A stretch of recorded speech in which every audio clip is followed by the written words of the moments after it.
Oracle powers activate! Oh, yeah, it is a new year, huh? With lots of games announced already. And we do have a streak of predictions to keep. You know what? Fair points.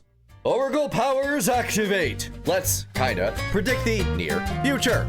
Welcome to the Music Arcade.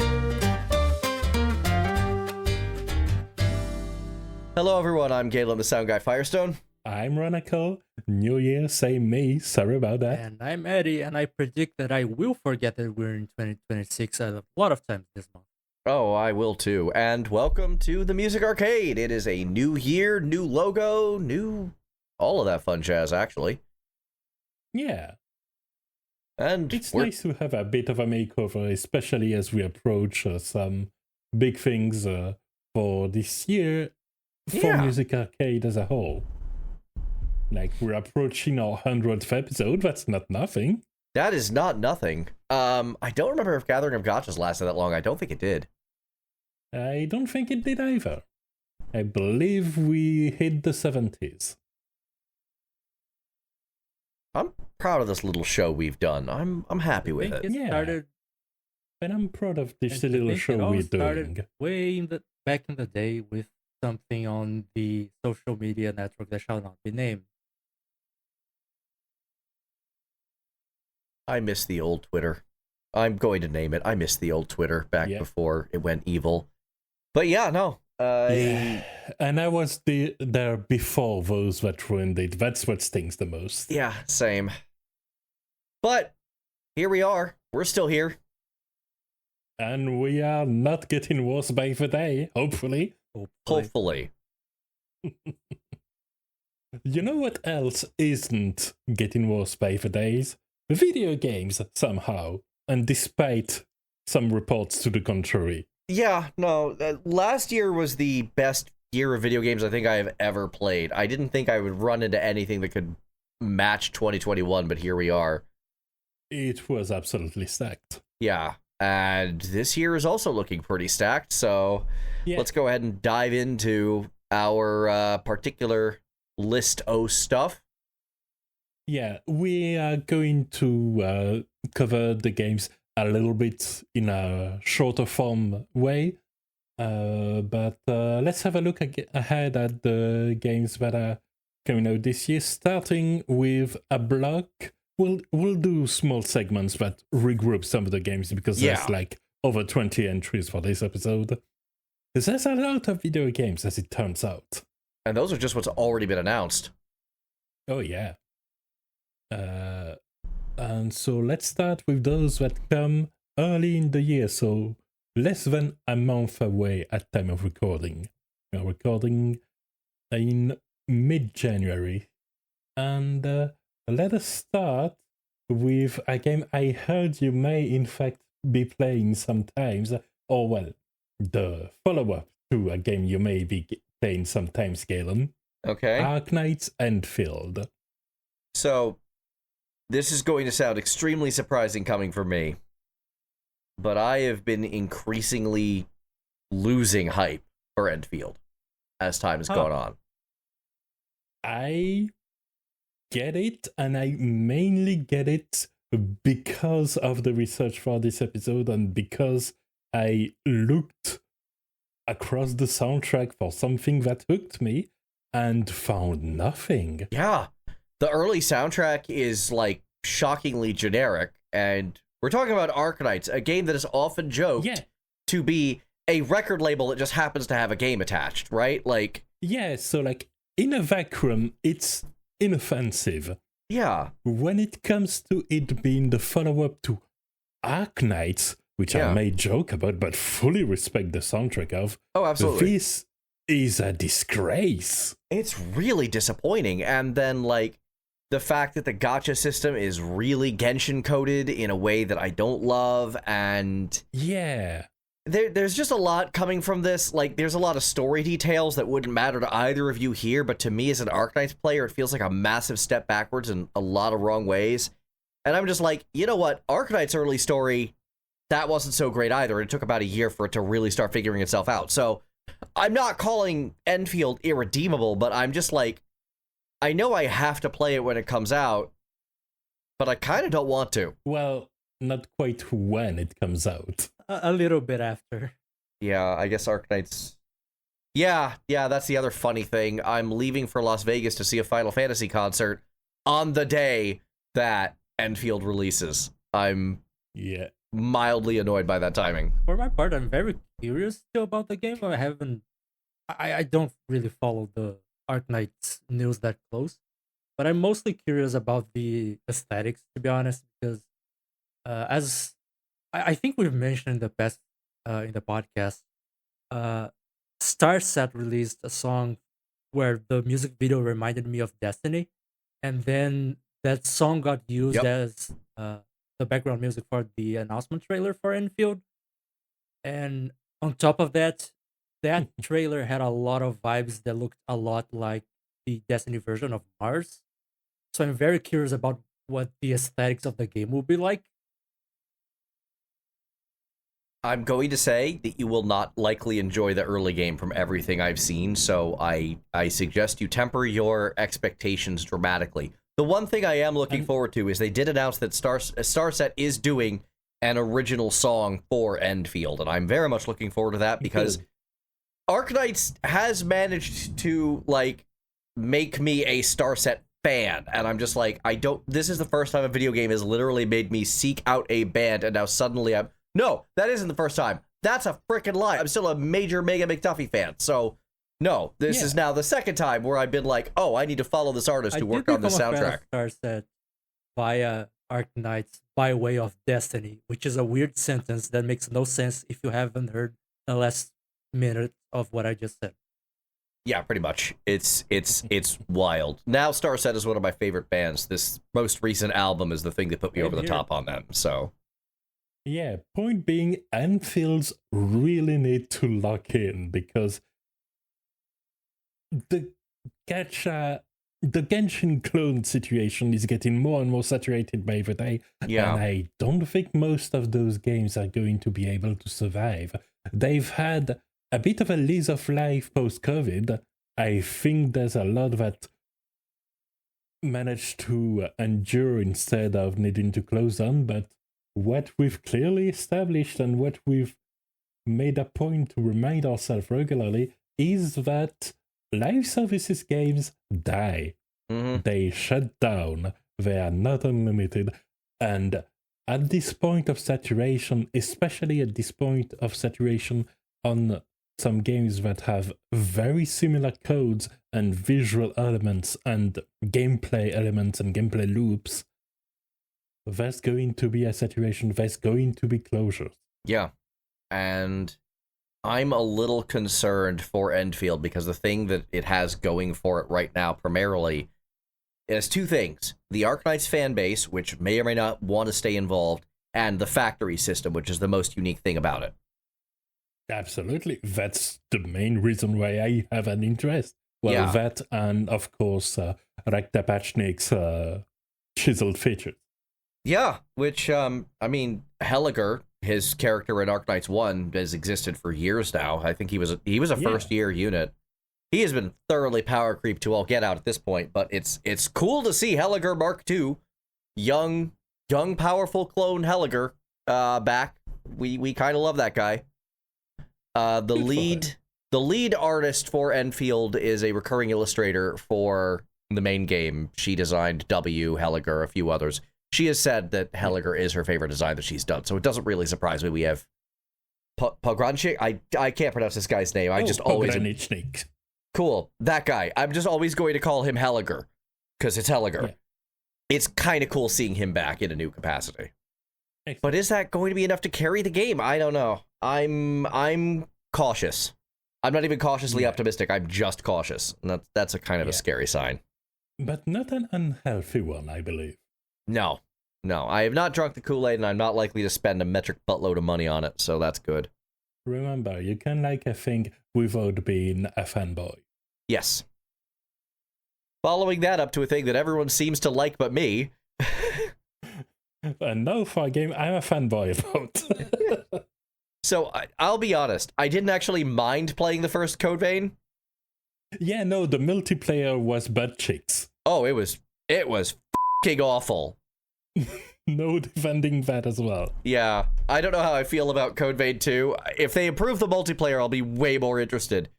Because having to kick my partner out every time I wanted to do anything that wasn't fighting, and there's a fair bit of that in this game, that really sucked. That was tedious. Oh yeah, absolutely. I don't know how they'll do it. I'm not even sure about the structure of the progression, because, like, I thought it would be similar to the first one. It just makes sense. But two things. One, time travel. Two, motorbikes. I mean... So that suggests some sort of attempt to ape at some Elden Ring and also make sure the plot is incomprehensible. I mean, of course the plot's going to be incomprehensible. It's a Souls-like. Yeah. With time travel. Although I quite liked a lot of what they did with the first one. For my main driving force was the gameplay, and like basically my order of Souls-like game, my top 3 doesn't have a Souls game anymore. It's Neo, and we'll come back to that right after, then Code Vein, and then Stranger of Paradise in 3. Yeah. Mine are kind of similar. I still kind of have Dark Souls 2 Scholar of the First Sin on there. I seem to be the one guy on the planet who likes that game. Though that should be a pretty loud sign as to me not liking Souls games in general. That one's my favorite. Like, okay. Stranger of Paradise, number 1. I want to put Code Vein on there, but I can't. I just had such a miserable time on it because of the multiplayer jank. Yeah, no, understandable. Like, I appreciate what it was doing, and I do kind of respect it, but I also am like, my emotional reaction is instantly negative. I believe if I had to play Code Vein in multiplayer, I would hate it too. But I played solo, and I had a great time. Yeah. And Code Vein 2 is looking good. It's looking like they're doing some interesting stuff aesthetically. It looks like they're still having no breaks on doing whatever weird stuff they want. Good. And like, if we're gonna get extra, anime weeb Souls, then great. Let's that game sounds. I want it to be unrestrained. Yeah, a lot better than, oh god, what was that stupid game? AI Limit. That looked like just the world's stupidest Nier Automata ripoff. Oh, I don't think I'm familiar. Yeah, AI Limit. I watched a couple of Souls play like a demo version of it. It came out right around the same time as first Berserker Kazan, and for everything I could tell, Kazan was way better on every level. It looked pretty successful and pretty competent. And unique. It worked for its own niche. And, And there's one thing I can look forward to with Code Vein. Go Shiina is an incredible composer. I've liked everything he's done, and it'll sound great. We already have the main theme for the game, and you don't even get the main Goshina-isms until the flute starts coming in. Good. Yeah. And then it gets a little bit more standard, which makes sense if only as a way to evoke the main theme from the previous one. Also, I don't think they have a guest song that will absolutely copyright nuke your entire stream if you play it, which you can do from your home base, looking at you of Underworld from Vamps. I really hope that they have a stream safe button that just doesn't do that song. Especially if they have a music player for the cool bike. Yeah. Which they should have. The fact that Dispatch, a game that apparently, like, I couldn't tell whether it had a huge budget or a tiny one, but there was some weird budget concerns on that one. That had that button and it worked great. That should say a lot right there. Absolutely. Eddie, you were trying to say something like 4 times. I'm mostly here just thinking to myself, imagine having played enough Souls-likes to have a top 3. I haven't. I don't know. You probably have us beat on stealth actioners. With I was your gonna Assassin's say, Creed like, plays. I probably only played like one Souls-like, unless you count the RPG Assassin's Creed entries, which you shouldn't, but some people do. Yeah, but don't you like the idea of committing to an attack? I mean, sure. I just fail at it 90% of the time. Yeah, and then you get two-shot by a random mook. This is my transition point to start talking about Neo 3. Go on. Because Neo does have a thing for having even random enemies absolutely chunk you into hits. I mean, that's most Souls-like, honestly, for being fair. So, yeah. So Stranger of Paradise was the Neo team, right? I believe so, yes. Okay, so that makes me more interested in this than I was. I have heard that, like, the loot system in the first game was deeply questionable, but that's all I really know. The loot system was essentially irrelevant until the late game, like end game, post game, and new game pluses situations. But this kind of allowed it in the main game and pre-end game sections to focus on gameplay and movement and try not to die and to figure out the patterns of the bosses. And it happens to do that very well, especially in the early game. The first bosses are the hardest, I believe, and they were pretty memorable.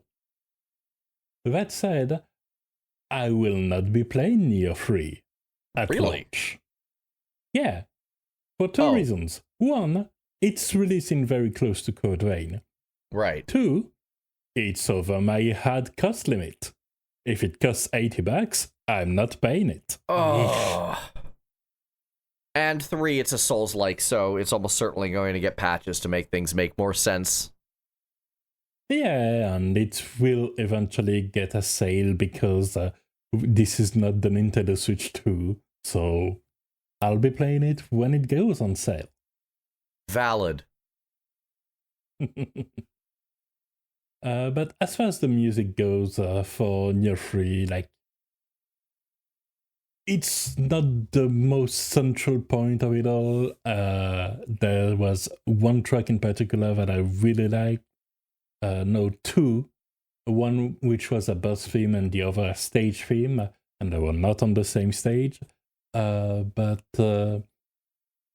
it's not really something that leaves that much of an impression overall. There's some good standouts, but I'm looking forward to, say, the Code Vein 2 soundtrack much more than the Neo 3's. And speaking of third entries in a series, the last game that we'll be releasing before a full month is Yakuza 3 Kiwami and Dark Ties. I am so mixed on this game. Obviously, Rana, you and I are big RGG Yakuza fans, not new information. Yep. Yakuza 3 was the one that made me want to strangle the writers. But I also had a lot of other problems with Yakuza 3, largely involving the gameplay and a bizarre frame rate cap that actually broke a lot of the minigames. I know for a fact Kiwami 3 is not going to have any of these problems. It's a totally different engine. Absolutely not. So all of my gameplay issues as someone are solved who has here. played through Destiny 2 Lightfall, I just want to make sure that I understand your desire to strangle the writers. Like, I want you to feel validated. Thank you. And to be clear, Year of the Dragon taught us as valuable lessons that Galen is a Yakuza 3 hater. Oh, yeah. And that I am a Yakuza 6 hater. Right. Which is valid. I'm not going to call Yakuza 6 a good game. I'm more forgiving of it than you were. But no, that was definitely among the bottom. And Yakuza 3 is definitely like... I fully understand why you wouldn't like it. It has its issues. And we don't know if a lot of those will get better in the Kiwami remake. They tend to do a pretty thorough job at changing things. We know there's going to be some They do major a thorough job of changing sections. Gameplay. They don't do a good job at changing story. I mean, they do a thorough job. I'm not saying a good job. Like, some of the parts of Kiwami 2 certainly were a bit annoying reading how they were in the original. Oh god, I just remembered Yakuza 3 had that one chapter that just had that minister of whatever talking at you the entire time, huh? I forgot about that for a second. Dump. Yeah, just chapter like 9 or whatever is literally just exposition in your face. Yeah. I was so furious at this. This was a real let me play a video game kind of moment.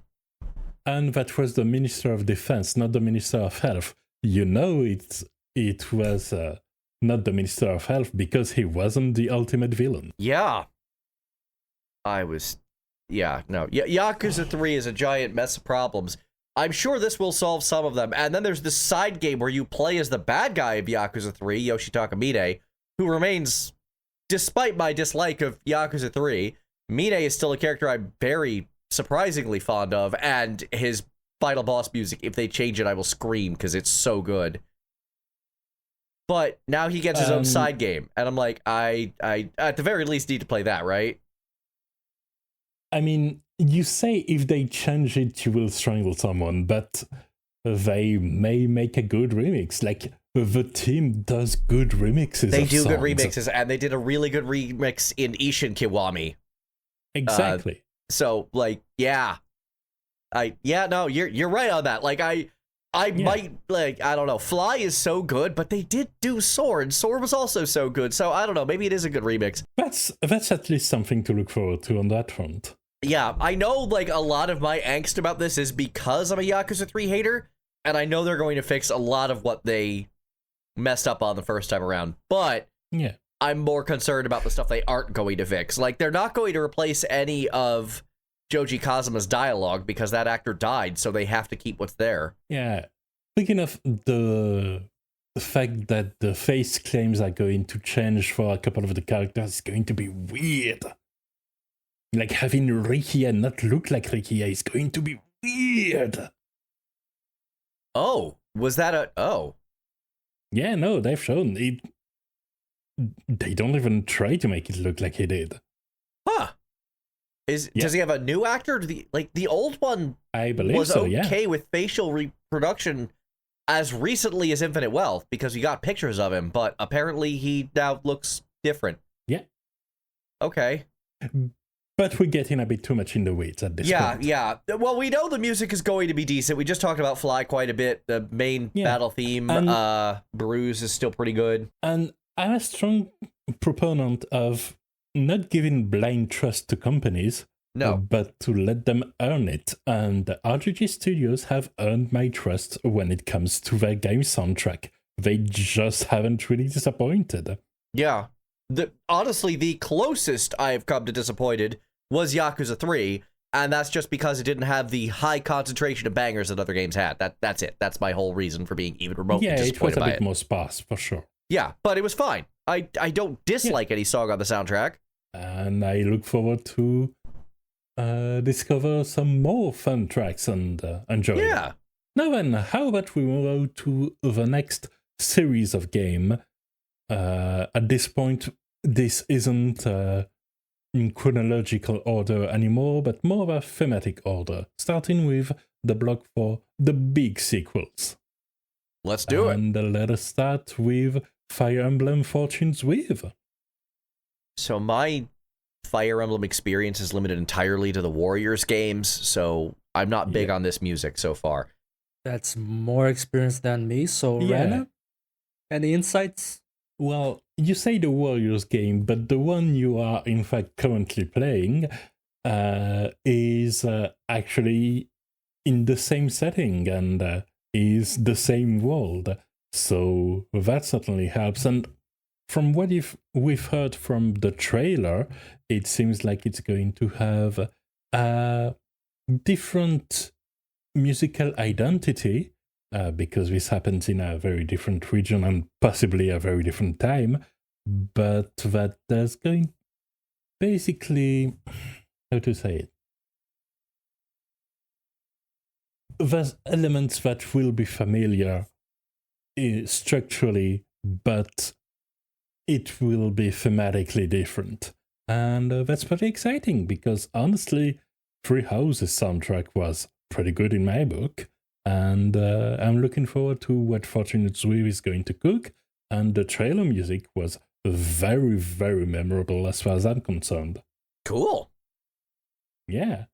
Like big trailer that starts with some clapping and guitars, which lead pretty naturally into the whole Colosseum fighting setting it starts in before going into something more grand as you go over the 4 characters. Sounds like a fun time to me. Next, we have Ace Combat 8, which is for 2 reasons. One being the game itself, which I'm pretty excited about musically in particular. Like, I say I'm excited about it. I can back it up. I actually saw the announcement and literally the day after bought a flight stick so I wouldn't need to borrow my brother's. And now I have a cool flight stick somewhere in my shelf. Okay. It's just more fun to fly a plane with one of those. And also, this will correspond to the 30th anniversary of the series, which means they will have a big symphonic concert later that month, I believe on the 30th of January. So, another thing to look forward to that. And the reason why in our playlist I put a symphonic rendition from their 25th anniversary. But yeah, ultimately my point is that like Ace Combat has consistently had very strong music, and I would be surprised if it doesn't end on some list by the end of the year. Yeah. This is probably the soundtrack I'm looking forward to the most. I'm not as familiar with Ace Combat, but everything I've heard is great. And I know Nier singer Emmy Evans did at least one track for them, and that was great. So they have good taste. I'm certainly interested in what they come up with, even if I'm not a fan of the franchise itself. I'm not too familiar either, but everything you just said sounded like a lot of really cool things coming up, so kudos. Yeah. Yeah. And we may have some kind of tracks that have a different tone than usual, given that structurally we're doing things a bit different, where we're going to have some sections and movement in first person as our pilot, and basically go through the daily life aboard a carrier ship. That sounds interesting. Yeah. Yeah, no, I'm pretty excited to see the angles. It feels like they're going to have some interesting messaging as well. So yeah, looking forward to that. Yeah, like some plot elements seem to involve things like basically the role of the squadron as less of a traditional war effort and more of a prolonged publicity stunt on the social media platforms. That's so yeah, interesting angles. That's quite a few things that I wouldn't expect from a flight sim. Oh yeah, no, they're doing some crazy stuff. Last game was about drone warfare and space elevators. Now then, let's move on to Monster Hunter Story 3. And didn't play the previous 2 in the series, which is essentially the RPG turn-by-turn, not Pokemon battle spin-off of Monster Hunter. And never really got interested in them because they seem to be targeted at a very young audience.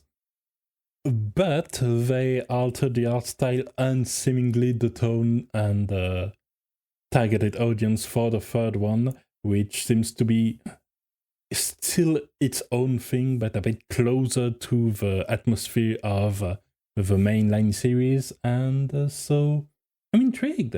I feel like this could be a fun one. Okay, I for some reason I thought it was like, is it like a Telltale thing? No, it's a turn-based. Interesting. No, it's an RPG. Basically, you have big monster partners and you do turn-by-turn RPG stuff across the world.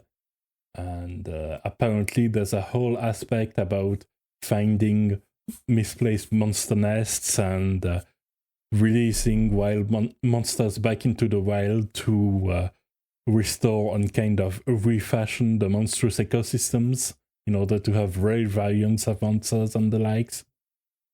So, interesting stuff. Okay. But like I said, I haven't touched the previous games in the series, so I don't really know what to expect musically. It sounded very much like it looked, so I wasn't that into the music of what I heard from the previous two games, but yeah, we'll see what they cook. Cool. And the final entry in the big sequels block is Control Resonant.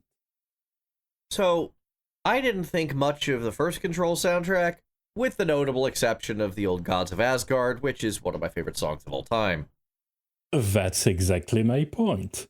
And kind of why I went and took as a feature for the playlist a very ambient track, because when I think Control soundtrack, when I think recent Remedyverse productions, I think what we probably all think: Take Control, Herald of Darkness, the big musical numbers, and I don't know how much I'm going to be into the main game soundtrack, but I can expect at this point, like, having a big musical number that's going to do gangbusters is kind of one of their thing now. It is definitely one of Remedy's things, Yeah, I do.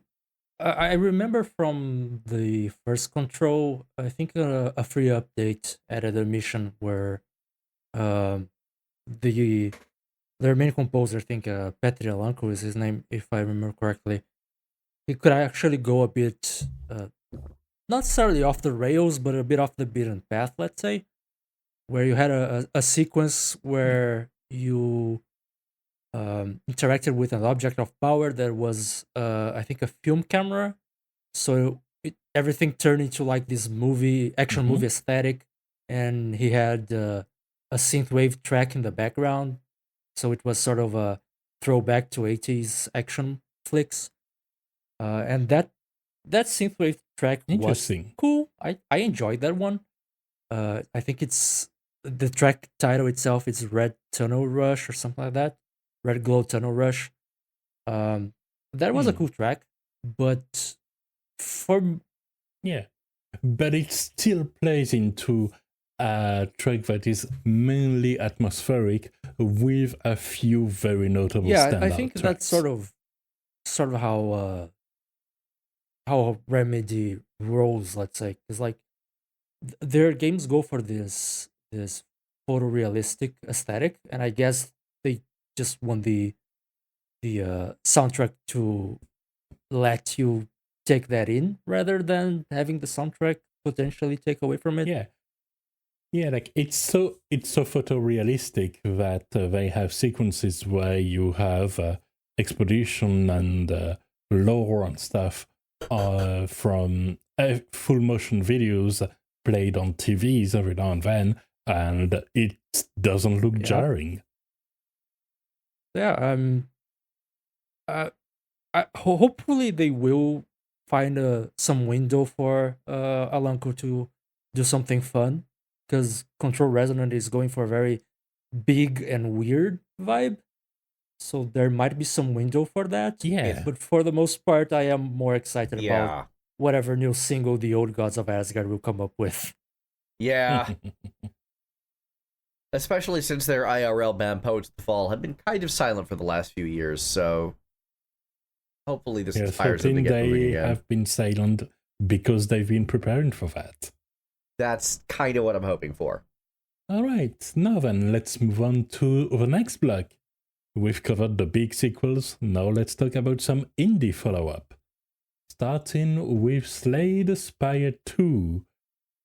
Initially planned for end of last year, but they pushed it back to March, I believe.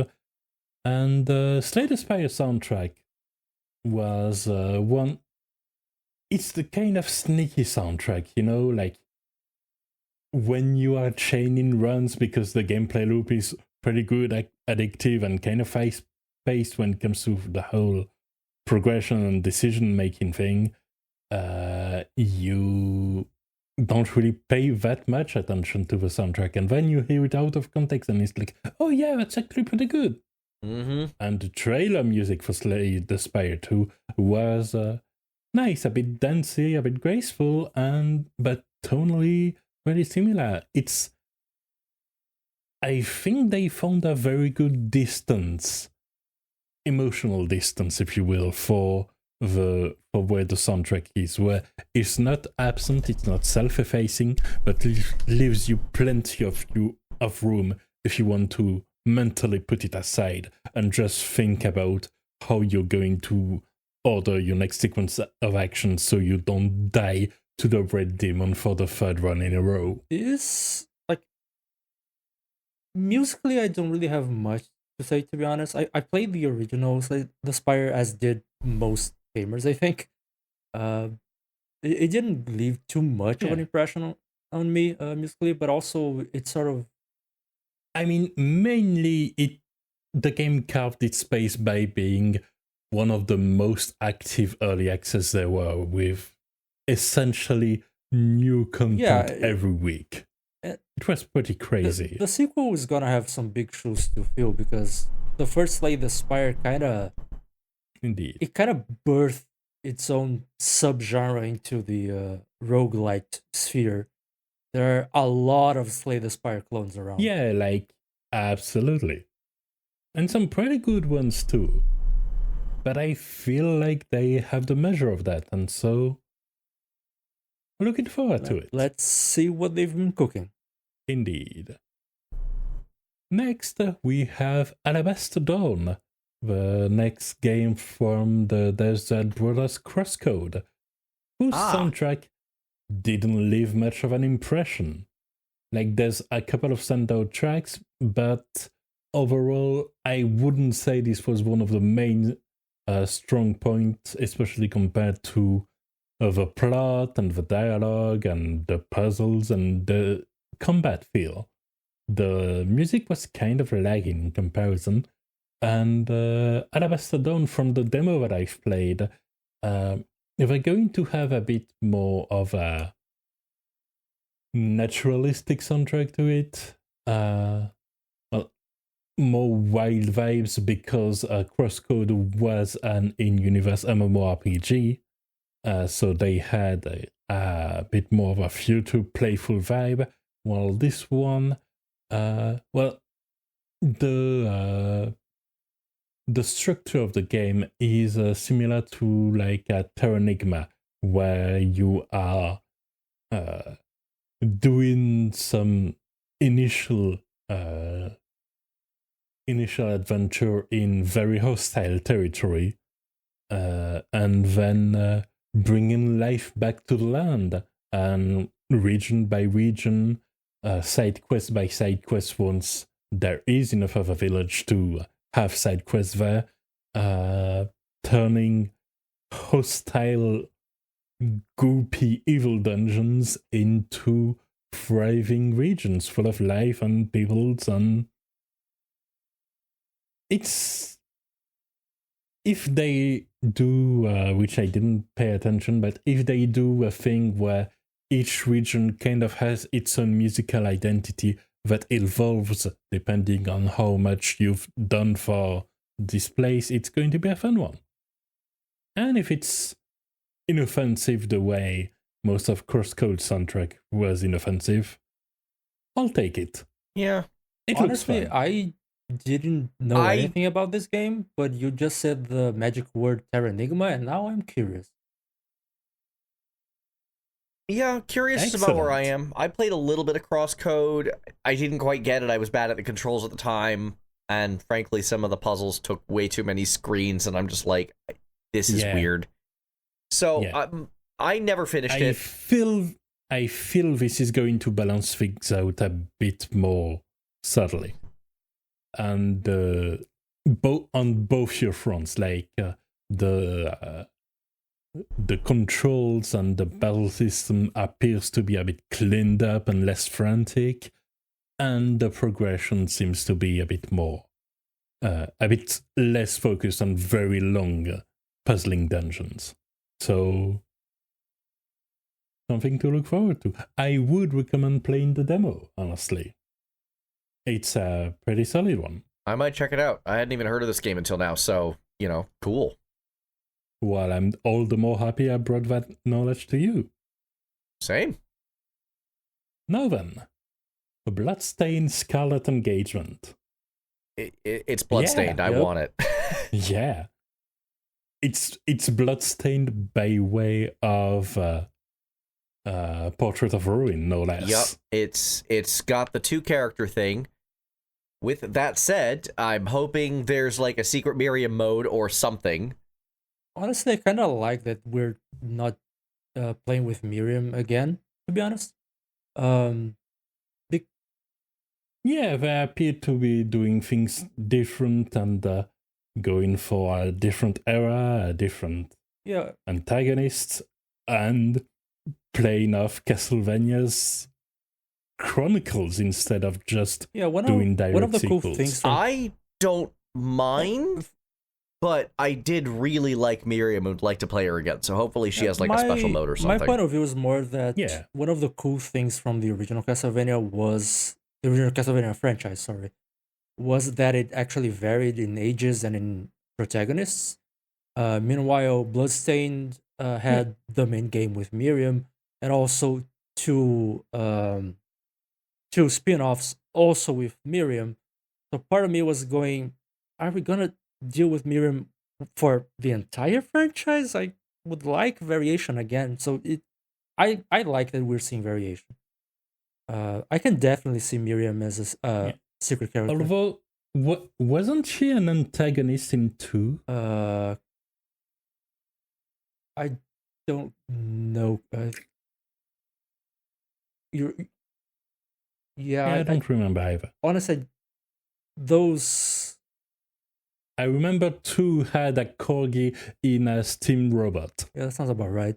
Those the spin-offs aren't really my thing, to be honest. Like the very retro Castlevania isn't my style.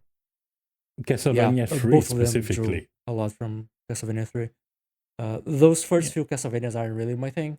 I am more of a Metroidvania guy with a bit of a soft spot for Castlevania 4 and Dracula X. So I didn't really play the second spin-off. I just know that it's the same cast, let's say. Like both of the spin-offs play with the same cast as the main game. So it's nice to see that the cast is varying too. That's more where I stand. It's not that I dislike the original cast. I just want want variety. Yeah, including musical variety for when it comes to that next entry. I hope we have very defined areas, very distinct ones, and if they do stuff like that, I'm absolutely on board. Yeah. Then we have Meat Boy 3D. I'm going to fall asleep even thinking about this one. I've never been a Meat Boy guy. I really did like the original. And then they went with Meat Boy Forever, which was weird. It was stuck in development for like multiple years and ended up being this weird endless runner and of randomly generated level with online elements that didn't really work out for me.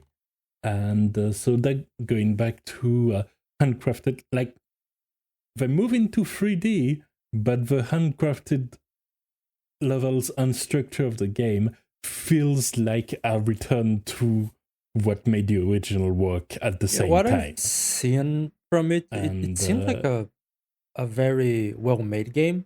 I'm not a precision platformer guy, so I'm not getting this one for myself.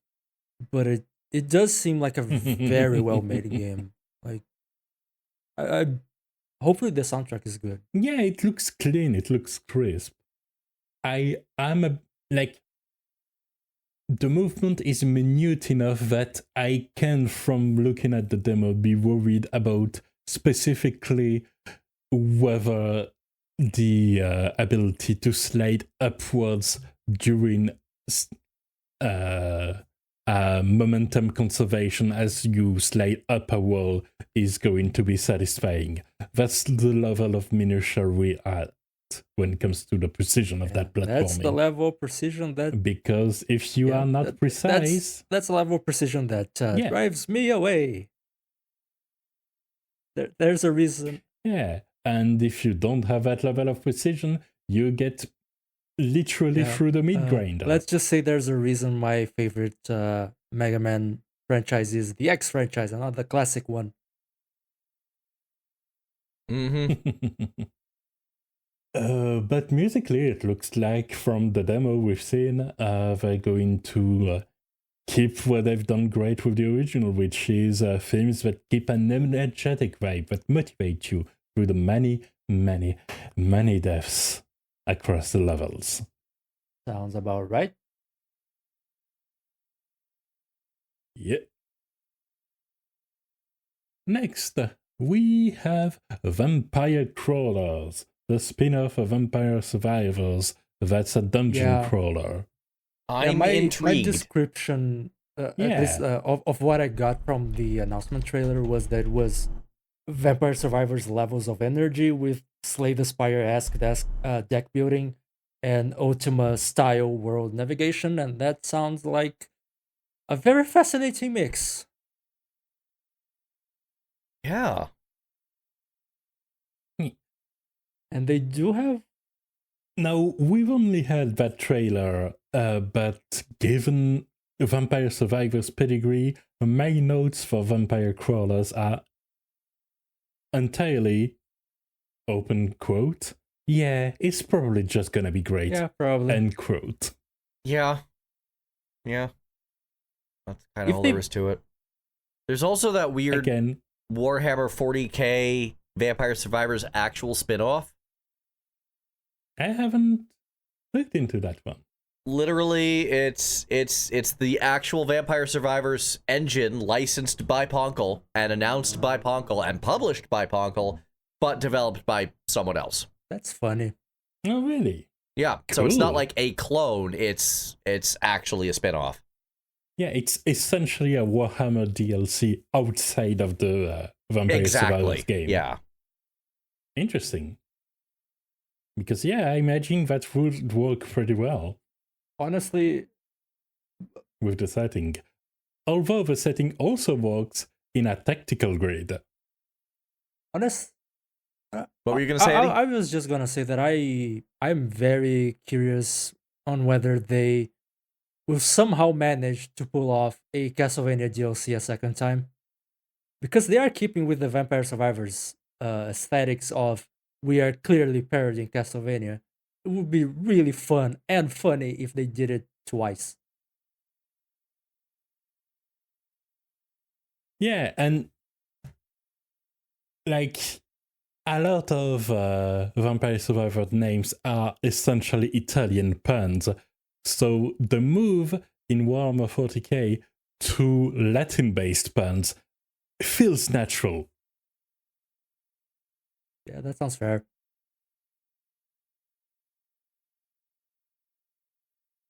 But when it comes to tactical games, we have 40k Mechanicus 2 that's also releasing. Yeah, this Mechanicus as a Warhammer 40k franchise kind of snuck up on me. I didn't really know of the first one, but then the sequel showed up on Steam Next Fest in 2025, and I've learned about it through, I think it was the YouTuber Power Pack. He does Steam Next Fest reviews of the demos he tried out, and it sounds really fun. I know jack about the lore of Warhammer 40k, so I waiting for a biker to pass. Yeah. Hi, Mike. While we're paused, I've got to add a game. It occurs to me to the rest of the Big Shiny Stuff segment at the end. Okay.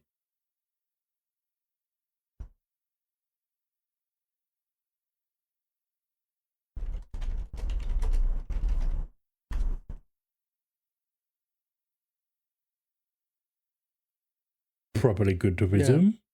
Yep, just going to link the game that I am adding into. There we go. I was just waiting to make sure Galen wasn't busy. Oh yeah, that's coming. Okay. That's coming out this year? Yeah. It says coming soon, and from everything I understand, it's supposed to come out this year, but who knows? Yeah. I'm calling it a maybe, but I'm calling it enough of a maybe that I want to bring it up. Fair to bring it up. Yeah. Yeah, I'll take back from where I mentioned Power Pack. Yeah. Please do. So I learned about Mechanicus 2 via, I think, the YouTuber Power Pack. I know what it was through a YouTube video, and Power Pack does his retrospectives on Steam Next Fest. And that was how I learned about the game, because every now and then they've been publishing demos temporarily, and it looks really fun. I know jack about the lore, so I don't know the names of the factions or whatever.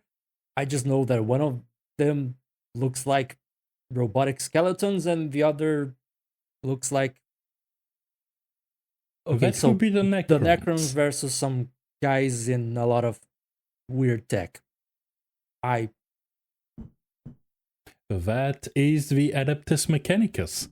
They're mostly human. Well, not by quantity mostly, but at heart, they were human at some point. Kinda. It's grimdark, don't worry about it. Okay. But yeah, from what I've heard of the first one soundtrack, it sure sounds like you are in a in the room where a computer large as the entire room sits. That computer being as powerful as a modern calculator, with the main difference compared to the stupid computers of old being that this computer hates you. That's a way of putting it, I guess. So if there's more to that, I'm into it.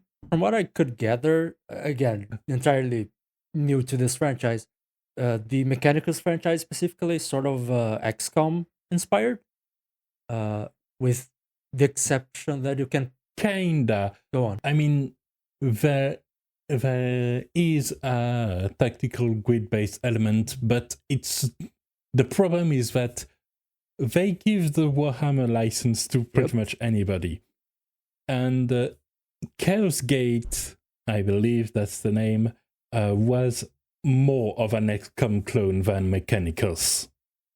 I see. Well, what I saw from Mechanicus 2, it seemed at least the combat very close to XCOM. I don't know about like the meta progression and all that stuff, and the soundtrack. Yeah, it's industrial music. You have to enjoy industrial music, I guess. That is the aesthetic of this franchise, from what I can see, and industrial music isn't for everyone. As far as I'm concerned, these days it's kind of living in the shadow of, what's the Vermintide 40k equivalent again? Also has stayed in the Darktide? Yes.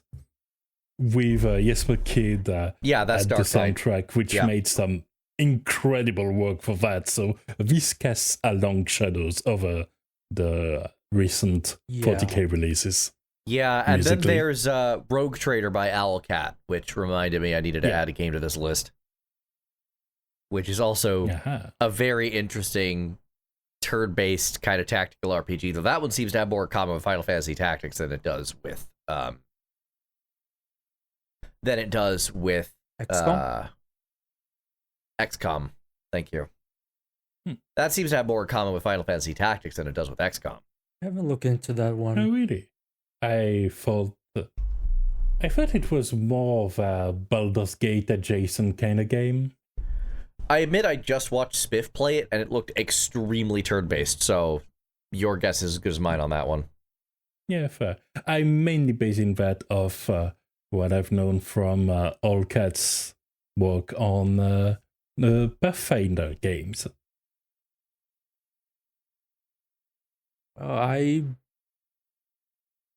Anyways, it seemed like it was a pretty fun one, so yeah, fun time. There's a lot of Warhammer for it. There's a lot of Warhammer 40k games going around. Indeed. So hopefully it's a good one, not one of the forgettable ones, because there's a lot of both. Yeah. Yeah, and the setting is broad enough that we can have multiple games in the series to enjoy and to kind of pick and choose depending on your favorite genres. And I just found the Warhammer Survivors page on Steam, and it also is coming out this year, so cool. Oh yeah, great. Curious how it will sound musically. Yeah. Can we have one brief moment? I think my mom arrived too, so I'll be right back. All right. That was literally just to add Warhammer Survivors to the wish list now that I know it exists. Now then, this has been the indie follow-up. Let's move on to the next part, which I have called Small Scale, Big Vibes. Starting with Unfrozen's handling of the Heroes of Might and Magic series with Olden Era. Isn't Olden Era already out, or was that just a demo? That was just a demo. Okay. By which I mean they did a demo where you could just play entire maps with 4 of the 6 factions that will be at release. Big demo, basically. Okay. Yeah. A huge demo one can lose dozens of hours in. Fair enough. That's why I thought it was like already out, by the way. Like Yeah, like musically we have 2 themes we only know from trailers, and the rest is going to be in the campaign at this point, because we already have the city themes and terrain themes, and Paul Romero is back at the composition, and he's doing what he does great. City themes that cement the faction's identity, and terrain themes that you can lose yourself in. Yeah. So the game is something to look forward to, and the soundtrack is pretty much already there and great. Yeah, I'm not sure it's gonna dethrone Age of Wonders 4 for me. I think that game just scratches the Fantasy 4X itch the right way for me specifically. But this looks like a very it's a very this new Heroes of Might and Magic game. It looks really good too, just not quite what I like playing.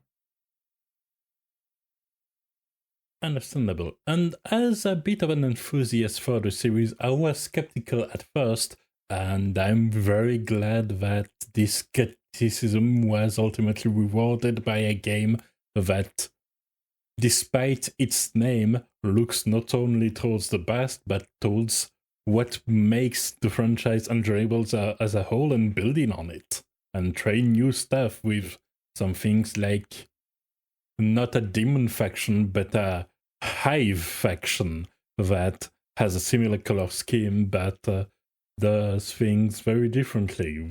And I'm super on board. I do wonder what is Ubisoft's role here? Are they just licensing the brand? Okay, so they are the owners of the Might and Magic franchise, and have been since Heroes of Might and Magic 6, when they between 5 and 6, they acquired, I believe, Nival Interactive, which at this point was making Heroes of Might and Magic 5 and its expansions. And they are still the owners. It's still technically a Ubisoft game.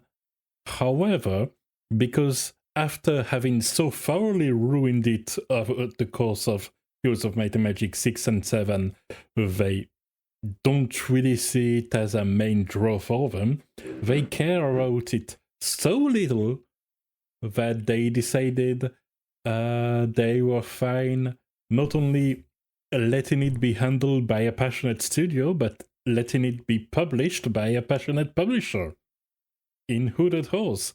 So this is a partnership by which it looks like the general idea is Hooded Horse is handling all of the publishing work.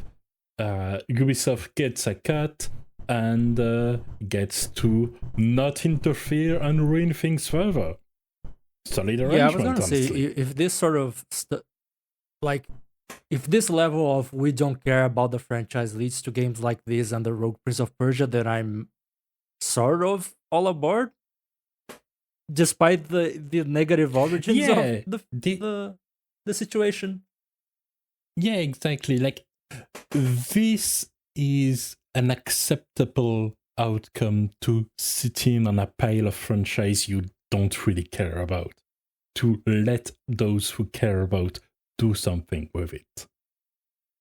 I would rather have a well-published and a well-supported Heroes of Might and Magic game than not have it. Yeah. And this is a way to have it. So, as I always say, even when it comes to franchises or games that I am not interested, having more good games around is better than having more bad games around. Or not having more good games at all. Like, I'll be honest, the way Ubisoft treats its franchises, I'm actually, like, surprisingly interested in the new Anno game, but everything I've heard about it on a technical and development level makes me very angry at its existence. So, seeing literally anyone else picking up Heroes of Might and Magic, which is a game that was at least very formative to me in my childhood, is cool. Yeah. I'm happy about this. Plus, with the release of Heroes of Might and Magic this year and Pathologic 3 already earlier this year, we have games for sad Russians and we have games for Russians that hide their sadness well. So, a large spectrum of the Russian population has some good games that they will enjoy through this year. And I am not gonna comment on that joke. That's one of mine. That's me waving my I am Russian on my mother's side card. Now then, let's move on to Planeten vereinte Gunganon and Commandant, which is mainly on the list because one, it looks cool as a game. It's like a mix of a planetary defense game and Papers, Please. But it's also mainly there. Yeah. And it's also there to prove that I can say Planeten vereinte Gunganon and Commandant. Although PVKK works as well. I can already tell by everything you just said that I'm way too dumb for this game. I am German enough that I think I know how it's pronounced, but I am not gonna risk it on the mic. God, what the... apparently they had a very cool thing at a booth in Gamescom where they had a physical reproduction of the deliberately overcomplicated interface to move the cannon, and so you had physical knobs and valves and dials you could move to control in-game. That was super cool when I saw that.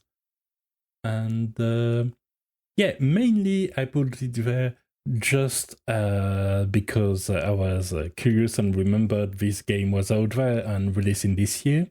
But during the search, I found one that there are there is a tape recorder when you can put ambient tape, including a chill music vibe that sounded pretty good that they put out for the trailer. And also, we've seen that there's going to be the Dawnkeeper OST because it's the Dawnkeeper devs, despite the very different levels of graphical fidelity. Yeah, that's gonna be a weird mix. Mm-hmm. Yeah. And then I also found out a video entirely about the sound effects and how they made sure that every, even partially drawn button and gizmo and thingamajigs sound heavy and chunky, and they got out some big old electronics and devices in order to record the original sounds, and it seems very involved. I'm super on board. Let's just say we do have a soft spot for sound engineers on this podcast for some reason. Yeah, I wonder why that could be. Yeah, the music on the trailer sounded cool. A little bit of jazz. Yeah. Which is great to listen as you see Rain of Hellfire. As one does. Also, the sound effect video was meant to accompany an article where they describe further things like fudging the delay between the visuals and the sound, so it sounds delayed, but not delayed in a way that would be realistic, because that would feel weird to have like the actual speed of sound taken into account on a game feel point of view. So they have something that is kind of a compromise to have still this delay, because that contributes to the impact.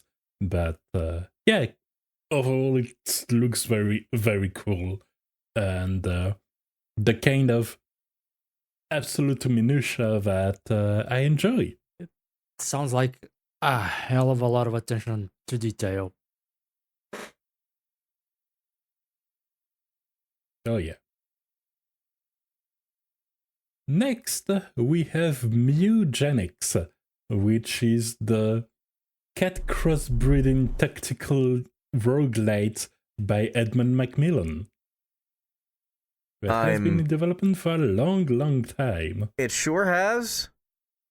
But, like, Binding of Isaac already kind of rubbed me the wrong way. I respect it, but It's not my jam. This is probably even more not my jam. So I'm going to almost certainly be passing on this one. Yeah, this has not for me all over for me as well. I'll see how the gameplay manages to grab me. Musically, it looks like they're having fun, though. They have a trailer which is a licensed song, I believe. And they're going to support the weird vibes in ways that could lead to a pretty fun audio experience. So, something to keep in mind. I shall await for your report, I guess. Wonderful. I'll keep you up to date. Next, we have Esoteric Ebb, which isn't on the playlist per se because this one was obscure enough that I couldn't find any track to support what the audio will sound like. But tell me more about it. The demo first came out in 2024, or maybe very early into 2025. Mm-hmm. And it kind of made the rounds back then because it's basically Disco Elysium, but in a D&D setting. And so very fun. The skills that you have internal dialogues with are wisdom, constitution, that sort of stuff, rather than the very weird skills of Disco Elysium. And it seems to turn up the comedy up to 11 on the dialogue. Yeah. I hadn't heard about it before this episode, but now I'm kind of on board. I've been waiting for this one for quite a while because I really liked the demo. It was pretty short, or either that, or I had like not enough time to actually play through much of it because it was during a Steam Next Fest when I did. The early game is very ambient, let's say, very folky, which fits the aesthetics. The visuals are very earthy, let's say. But there's enough going on where the game will probably get weird, let's say, because you're absolutely an amnesiac cleric who just came back to life, if I recall correctly. So that's even better. There's a lot of room for things to get weird, and I hope the music goes there too. Oh yeah. Oh, speaking of music that may very much go weird musically, Tears of Metal, give me that sweet metal bagpipe fusion. That's... Some of the stuff I listen to is arguably as weird, so not that weird, but also like... Oh yeah. Yeah, this is a game that, weirdly enough, I've been championing this, but I think you guys are probably going to enjoy it more because you guys enjoy the Warriors games. Yeah. Hey, sometimes it's fine to see someone and you know exactly that one, it's not for you, and two, exactly who this is for. I actually played the demo and it seemed kind of fun, but the roguelite mechanics that this game has, at least in the early game, they are a bit slow to take effect, let's say. The early effects are kind of minor in how they impact the way the combat works. So that's why the gameplay didn't grab me too much. I am hoping that the full version of the game has more interesting effects as you progress. But the music is very fun. Yeah, impactful. The music is cool. Yeah, absolutely. Oh yeah, like I don't know if I'm going to enjoy the game. It looks like I'm going to enjoy the soundtrack. It starts off very folky. You don't really get the metal part right from the get-go, but once it kicks in, it does really kick in. Oh yeah. This is actually one of those games where once I saw the title for the game, I went, I want to listen to that soundtrack. Right? They know what they're doing. They know what they're doing. And incidentally, both this game and the next on the list are two games that also I only discovered through Power Pack. So I guess this episode, shout outs to Power Pack all around. So what the heck is a Motor Slice?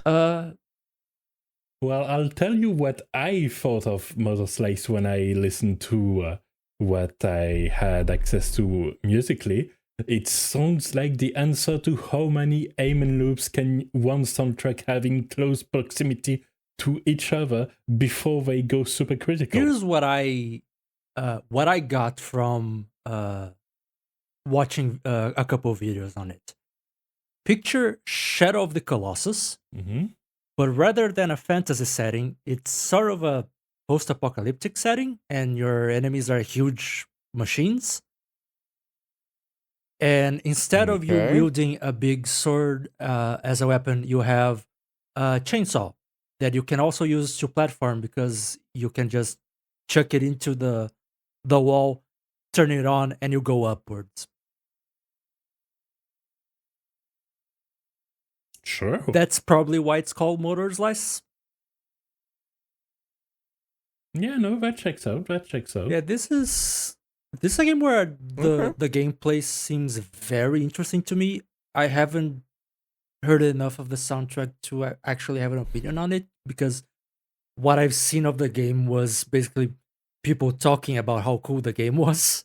So you had the YouTubers' voices over it. Yeah.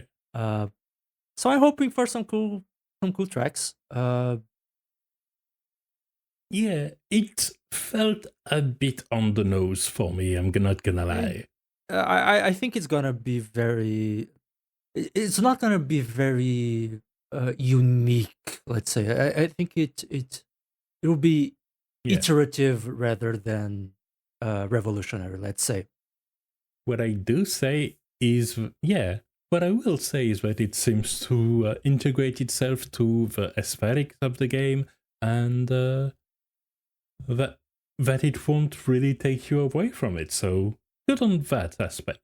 Yeah, I hope I'm wrong on the soundtrack. I hope there are some cool cuts, but even if I'm wrong on that front, I think it's safe to bet on the gameplay, because what I've seen of it so far is very cool looking. Great. Next, we have the Rhythm Corner. For a couple of rhythm games that got my attention. I was gonna say the corner that's all yours. With Audiomac. Yeah. Absolutely. Like, Audiomac is a new game by the team that made AudioSurf.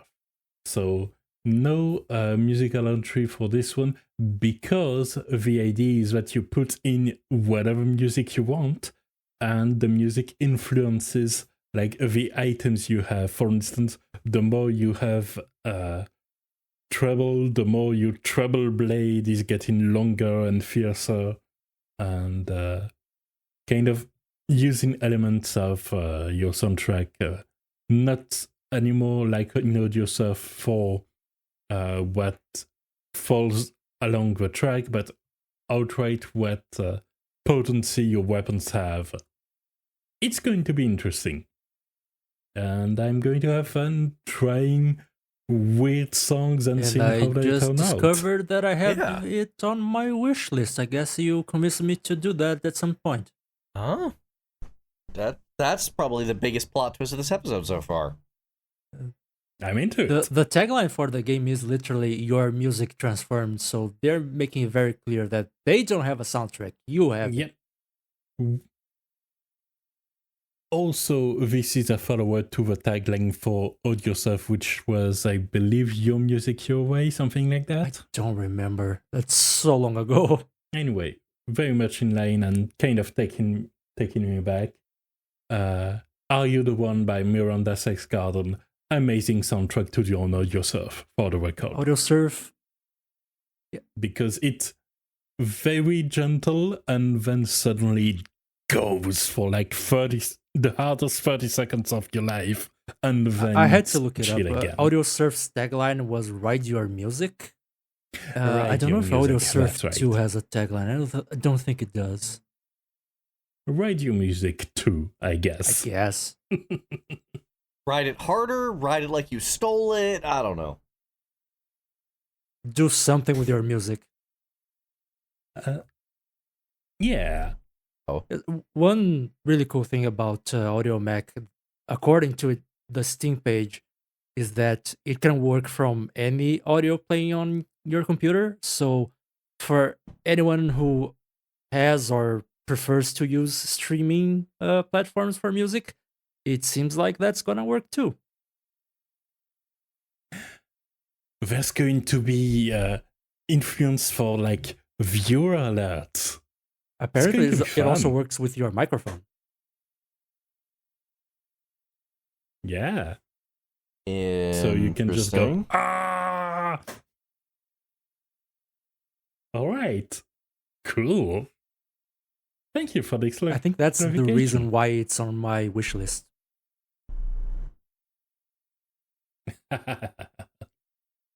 Well, I know to prepare a soundboard for the game now. Next, we have Hollow Dreams, which is the mobile game that's going to be released by Cover Corp and the HoloLive VTuber stable.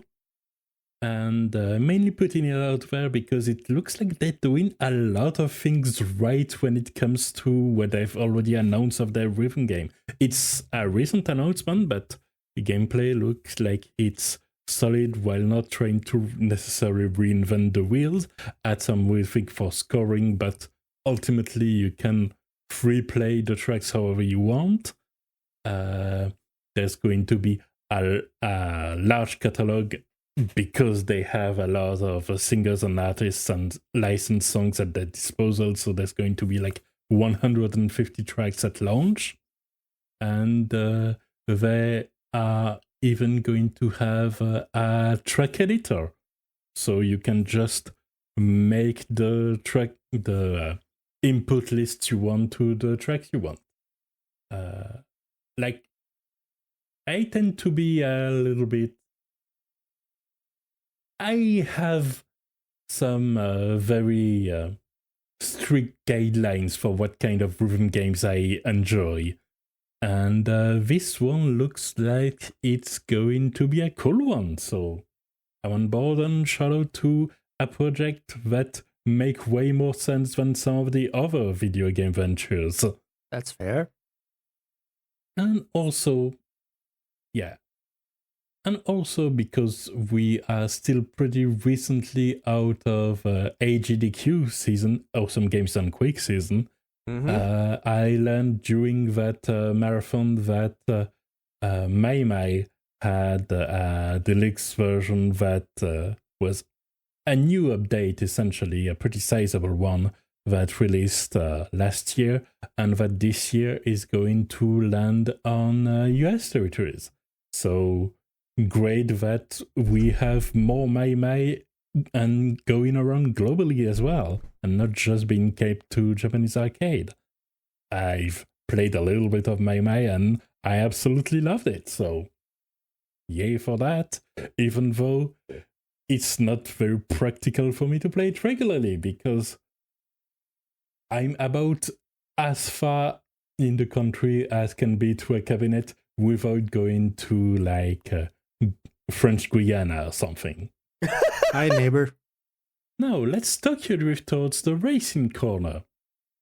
Starting with probably one of the more intriguing entries that was revealed in the Game Awards, which was Star Wars Galactic Racer. Yeah, wasn't like the N64 pod racing game like weirdly considered a classic now? Yep. So it doesn't really surprise me they're kind of coming back with another one. Yeah, and also the theme, like the plot of this game sounds interesting. From the audio of the trailer, basically having this kind of revival of illegal auto rim racing in the smoldering ruins of the Imperial Dominion. That sounds like an interesting angle to have more than just mindless fun racing, while also having a great excuse to have mindless fun racing. Yeah, I'm interested, at least in theory. I'm almost certainly never going to play it. I'm not much of a racing game guy to begin with. And not much of a Star Wars guy. Yeah, not anymore. I'm a bit divided on whether... I don't know, if they ever came out with a real Rogue Squadron game, I'd probably still play that, though. Yeah, I guess. It's good to know your limits. I'm a bit divided on whether I'll play it or not, because I still enjoy Star Wars, but only up to a level, and I enjoy racing games only up to a level as well. And I don't know if the two will mix together, so... That's fair. Maybe I'll try, maybe not. But I'm intrigued. It sounds like it's a new studio for which this will be the first game, so not sure what to really expect concretely. We'll see. The proof will be in the pudding. All I can say about... But the premise is interesting, and I hope the music will be more interesting than the original, which, as far as I can tell, was just tracks from the movies adapted to fit into an X64 sound chip. Yeah, that's usually the original how they did it back was then. Straight up Phantom Menace tie-in, so I think he just used the Phantom Menace soundtrack. Save for the duels, the dueling themes. I would... No, I'm pretty sure Duels of Fate was I stand corrected then. I will say it's gonna be really funny if it turns out that Gordy Hab does the soundtrack for this game as well, because he's been the go-to guy for Star Wars games made by EA.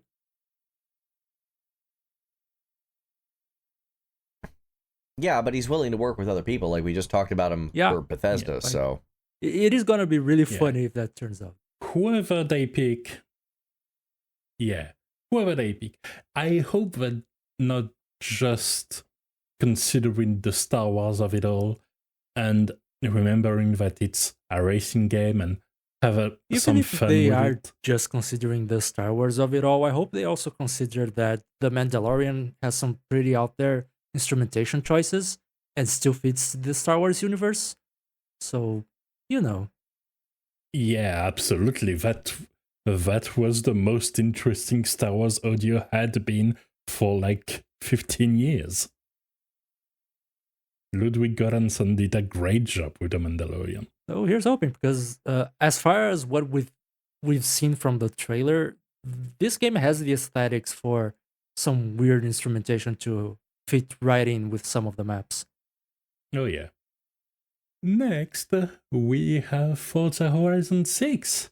I must admit, when I played Forza 4, which was pretty fun, I made my own playlist, which was two-sided. One part with just the songs to cruise around and the other for the intense races.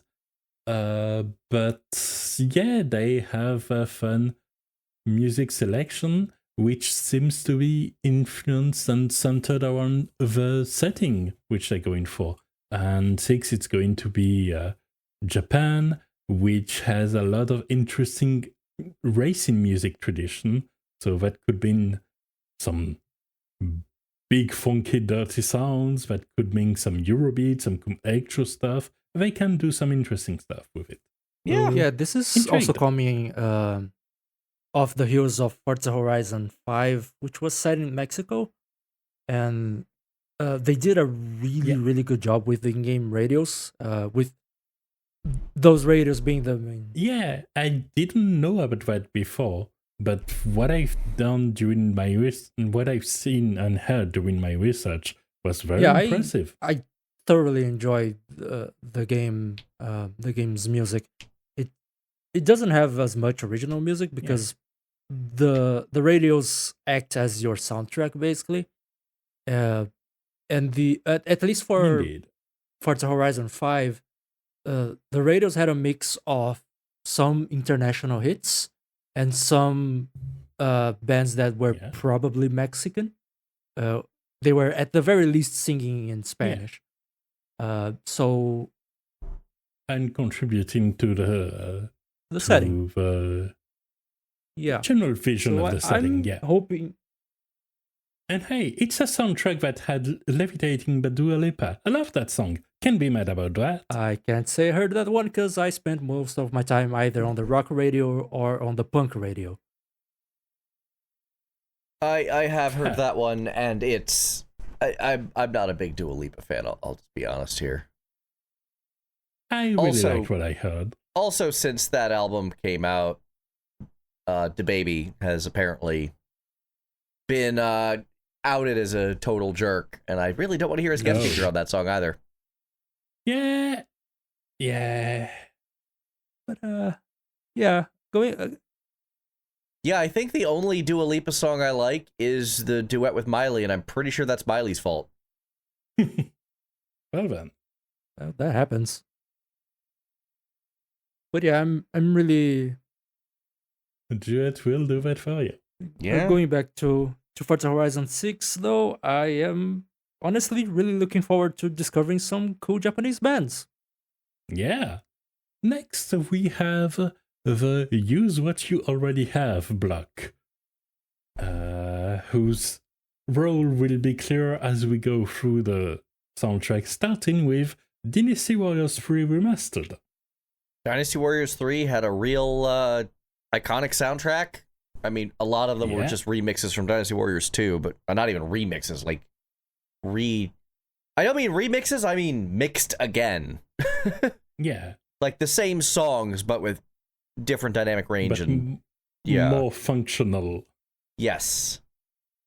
So I do find myself like this is one thing they shouldn't bother changing. The soundtrack was great. Yeah. But that does mean we will be talking about a soundtrack from the mid-2000s. Exactly. and I have a lot of emotional attachment to Dynasty Warriors 3 specifically. I fondly remember playing it a lot at a friend's house, and that's what made me fall in love with the series. That and Kessen 2, of all things. Yeah. I remember you mentioned that was a big formative point for you, which I always found weird because that game just confused the heck out of me, but hey, cool. No kidding. No, don't worry. That's a normal reaction. I'm the weird one, no question. Okay. But yeah, no, cool rock soundtrack is Mook's Die. Like, what else could you ask for? Yeah, and that's kind of the weird situation where I am generally in favor of big remasters, shaking things as much as possible. But for this one, I kind of like, okay, put the game in the Origins engine so we have a good game in the Dynasty Warriors Origins engine. But don't change too much the maps, and don't change too much the soundtrack, and maybe keep an option to have the original voice acting because it's iconic.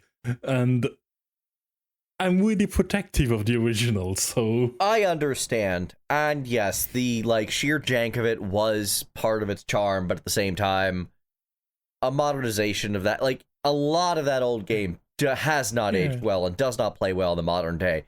We don't talk about it in the same vein as Yakuza being better and better each iteration, but Dynasty Warriors really has improved over the years, and absolutely.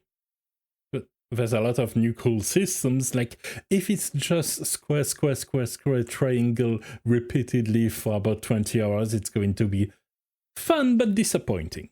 Yeah. So we'll see how it goes. It is a remaster. It is in, I think, UE4. Things are happening. I don't know to what extent, but things are happening. We will find out. Yeah. And we will feel the might of my magic. Oh, if they don't keep that line, I'm going to lose my mind. But, yeah. Yeah, exactly. Yeah. No, I get it. It's cheesy. It's stupid. It's dumb in the best possible way. Yeah, no, absolutely. I'm with you. Yeah. Next, we have 007 First Light. And it looks like it's going to be a lot of James Bond style soundtrack doing James Bond thing. I mean, that worked for GoldenEye. Exactly. It worked very well for that. That level of adaptation and taking the essence of that soundtrack and really elevating it for a first-person shooter is iconic for a reason. And I don't expect that for this game because that wouldn't really match the genre and the pedigree of IOI, although it's going to be more action-focused. There's going to be bigger, explosive action sequences. And I am just going to take this moment to say something that has been on my mind since a certain cancellation happened. It would make me the happiest gamer on Earth if IOI would follow Rare's footsteps and take over the Perfect Dark license as well and make a good Perfect Dark game, because they could. Oh, that could be fun. So I'm just throwing that out there and putting it into the universe, because we just had the Perfect Dark game canceled. And I am sad about this because it looked something Hitman-esque, in that same, vicinity. If they want to just go all the way with that and take on that license for Microsoft, I think IOI could do a very good job of it. It looks like they're doing a very good job of 007, just like GoldenEye did. So, let's just keep that dream alive. I'm very glad they're doing something where they're seeing what strength our studio has established and what experience we've had over these past many years we can apply to this game, and what changes need to happen for it to feel like a different series and a different game. And from the trailers, it looks like they've hit a very good balance. Yeah, I'm looking forward to it. I want to play First Light, and I think it'll be good. I think the music will be good, and The acting already looks good, and we've spotted a guy who looks an awful lot like Tobias Reaper in the trailer, so hoping also, for Lenny David Kravitz Bates is involved. Lenny Kravitz. Interesting. I knew Lenny James was involved, but we also have Lenny Kravitz, huh? Yeah, no. But not necessarily for the music. I mean, it would be silly to have him on board as an antagonist and not have some musical aspect involved as well. I'm just wondering if they're going to do like a James Bond style intro song and actually have it be by a real artist, and if that's what Lenny Kravitz is doing there, which would be that's what I actually was thoroughly thinking. awesome. That's the dream scenario. That feels like something IOI would do, because it feels exactly like something IOI would do. Because it looks like they're understanding James Not Bond. just that, but also IOI for people who have played the Hitman World of Assassination trilogy. You can see that they love those moments where they can wink at the audience and go, "We know you were looking for this." Yeah. And like when it comes to World of Assassination, 47 kind of lends itself to a more subdued and somber kind of soundtrack. Yes. While the James Bond is much more explosive and flamboyant, both in gameplay and likely in terms of the musical illustration of some big key moments. Yeah. So, yeah. I expect to see a lot of variety on the soundtrack, because we are talking about a spy, but a spy that has those action moments. So there's absolutely not, and who looks like a terrible person, and I say this in the best he looks of like ways. A best. He sounds insufferable. Exactly. But Hitman, like, not to say that Hitman World of Assassination didn't have any sort of range to its soundtrack, but it's a setting and a character that kind of demand a more subdued take on it. This is something that can do that and then expand outwards, and that's gonna be interesting to check out. Oh yeah, absolutely. Next, we have a game I'm absolutely never going to play, but whose soundtrack is interesting, Dissidia Duellum. I have taken one look at the graphics of this, and I'm just like, why are we getting a high school AU of Final Fantasy characters? Admittedly, seeing Gaia and Reen in casual clothes is kind of interesting, but I'm also like, what is going on here? They are grasping at straws. It's Nomura doing Nomura things. All I have to say about this game is that I thought I knew what this game was gonna be like until Galen threw the whole spin on the characters, and now I am lost. Even people who like are paying attention are lost. This is a thoroughly weird mobile-ish game. Yeah. I don't know if it's actually mobile, but it feels like it is. It's mobile. Okay, I thought so. Yeah, this is just a bizarre game from top to bottom, but it's gonna probably have some cool Final Fantasy music, both like just ripped straight and remixed, so cool. Yeah, and we already have some of those, like the girly pop terrace theme, which, as a comment said, is searching for friends, but the friends are found. It's very upbeat, it's very fun, like poppy like that. And basically, I looked at what was available on the soundtrack and spent the next 15 minutes during my research going, is that Iron Me? Is that You're Not Alone on the Dance Floor?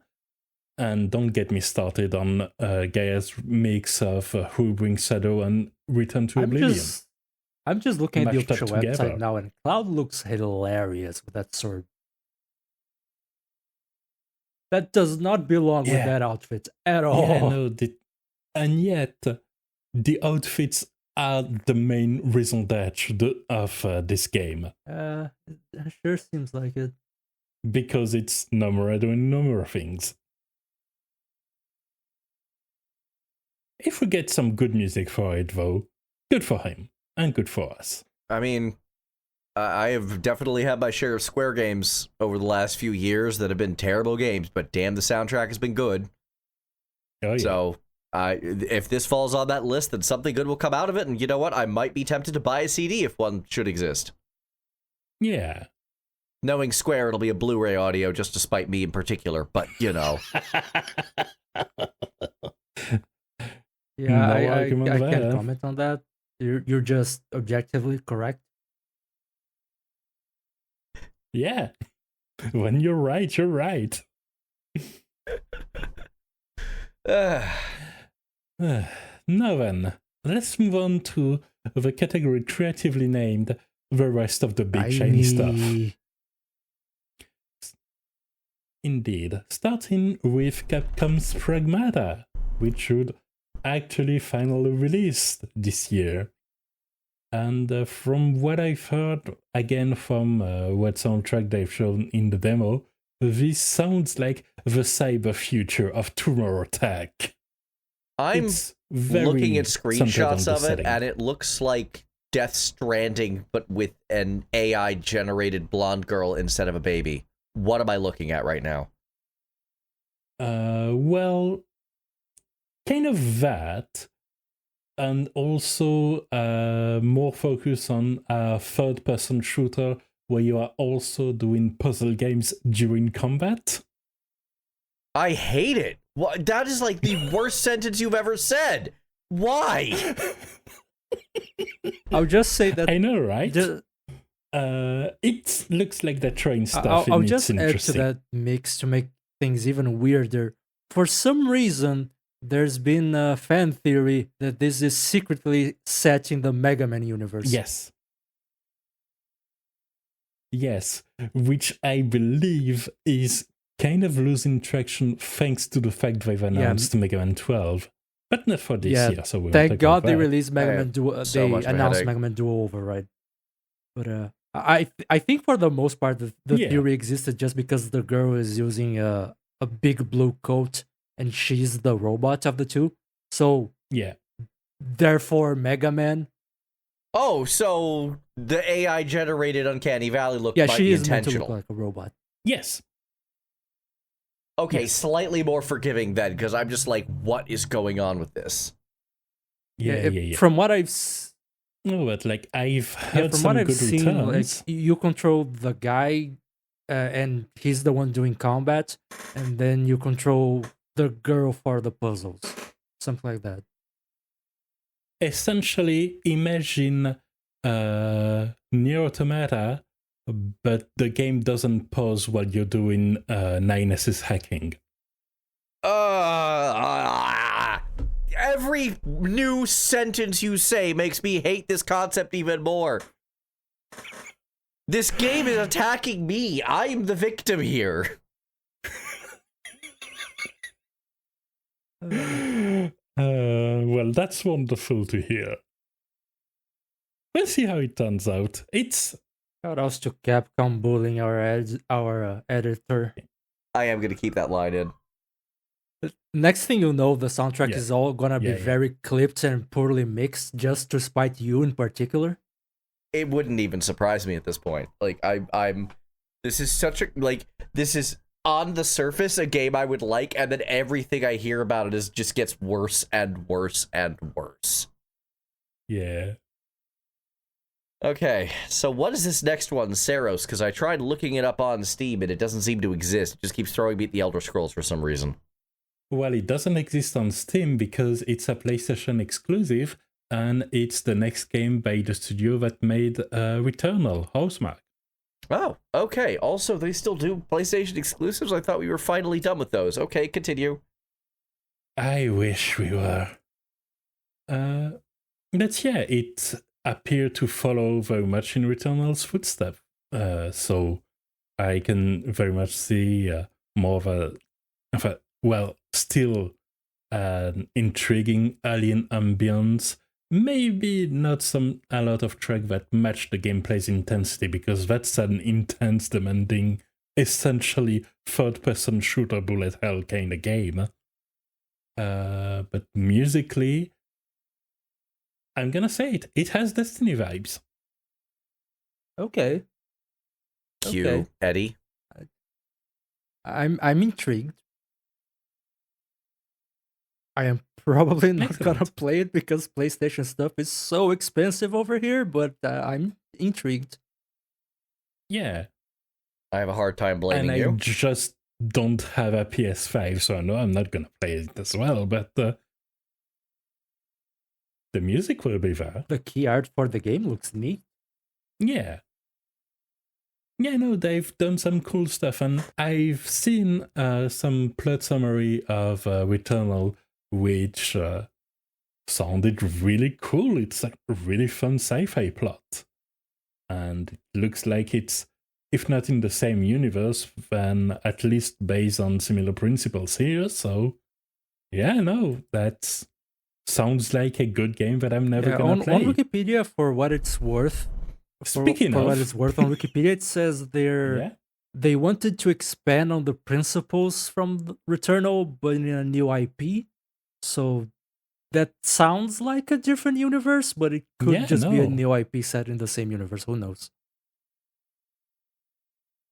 Yeah. But let's call it spiritual sequel and see where we go from there.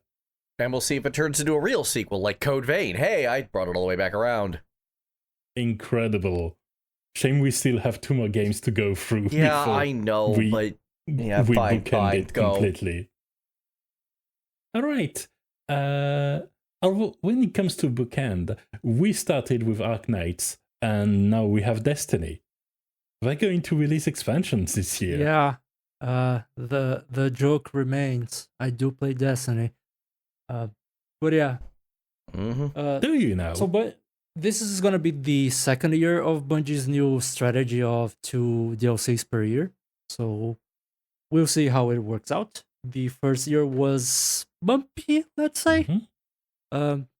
It's hard to predict what this is going to be like. The thing about Destiny expansions, the thing about Destiny expansions that they usually have very identifiable soundscapes for each expansion.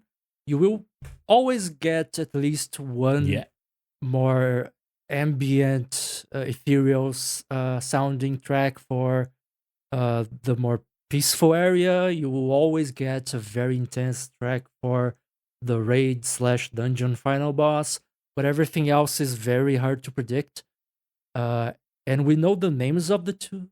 We know the names of the 2 expansions for 2026, but even the names don't really tell us where the story will happen, much less what the story will be like.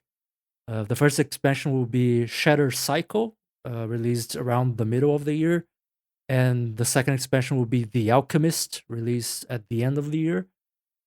We know nothing about them other than the fact that one specific character apparently will be the villain of The Alchemist. Okay, here's my theory. Shadow Cycle, they're making you believe that it's about time loops or something like that, but actually it's just one guy that's very angry and breaking a lot of motorcycles. And then The Alchemist is similar to the current extension Renegade, a crossover with the Atelier franchises, and you have cyber alchemists from the space future. For some reason, I don't think you're fully right. I don't quite know why. Just a feeling. I'm using my oracular power for evil. I'm planting a flag in the wrongest spot possible and manifesting. And yet somehow that Pragmata game was 2 entries ago. I know, right? I'll just say that if I start playing Destiny in late 2026 and suddenly an anime girl shows up in a DLC that is sort of spinning off from the Atelier franchise, I'm gonna hunt you down. Excellent. And finally, added emergency because this is an ongoing situation and they keep releasing video games and The Expanse.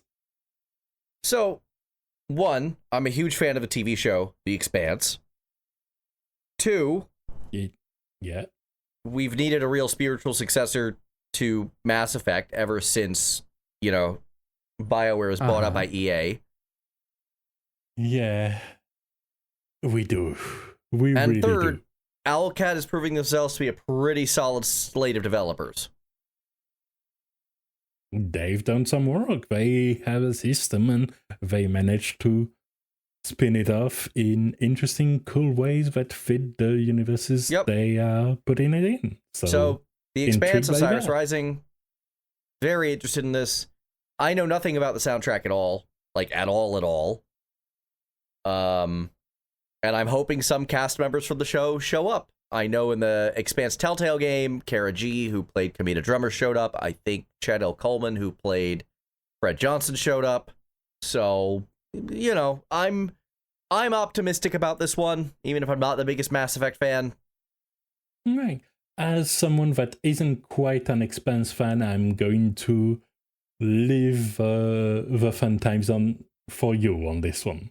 The Expanse has always been a franchise that I've been curious about, but never quite got the opportunity to check it out. So maybe this will be my point of entry. It looks very well done. It looks very, very well written. It's just tonally not really what I'm looking for these days. Fair. That's fair. It can be a harrowing show. I would not call it bleak or dismal. It is harrowing, though. It reminds me in no small way of Battlestar Galactica from 2003. I think that's a pretty direct cycle. Yeah. Like, seeing creative ways things can get worse is certainly a way to make an interesting narrative, and it works for this, just not for me. So I'm going to just say that while that may be the impression you get from, I don't know, TV tropes or whatever, the reality is that's rarely the case. Yeah, and from watching the first 2-3 episodes of the show. Okay, yeah, no. This is a surprisingly optimistic show at times. I think that it's one of those that you have to kind of grow into, but Oh, I believe it. Like, I had the same reaction with Star Wars Andor, and I eventually, after hearing endless praises for the show, pushed through, and justifiably so. I would make that same recommendation for The Expanse. Right. Wholeheartedly, full-throatedly. Things do get bad before they get better, but getting better is the whole point. Yeah, there's a post they made on YouTube and on Steam with the main theme for the game. It sounds very cinematic. Hard to tell what the actual full soundtrack will be like. The main themes by according to the credits, Pavel Perepelika. I hope I pronounced that remotely correctly. I don't think we have confirmation whether it's a solo composer or whether there will be more. But yeah, it's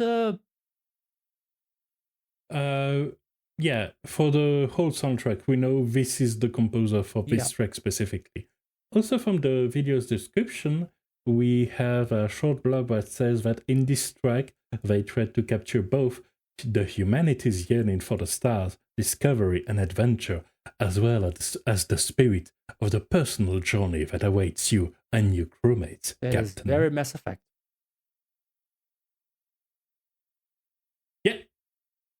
Yeah, all I can say about the soundtrack so far, based on entirely on this one track, is that it's well composed, it's well executed. We'll see about the rest. I do have a personal policy of not judging a soundtrack by the title theme, because the title theme is always meant to impress you more. Absolutely, it's the book cover, and you don't judge a book by its cover. But it is well executed enough that I would say the soundtrack's probably be at the very least serviceable. I don't think it's gonna be bad. It sounds like it's in good hands. And with that, we are drawing this episode to a close. Thank you all so much for tuning in. We're now on Blue Sky. Yay. Come say hello. Yeah, we are at music.arcade.bluesky.social. And we have the account to kind of communicate more and get the podcast out there. So if you like what you're hearing, feel free to pass it around, and you never know who will be interested.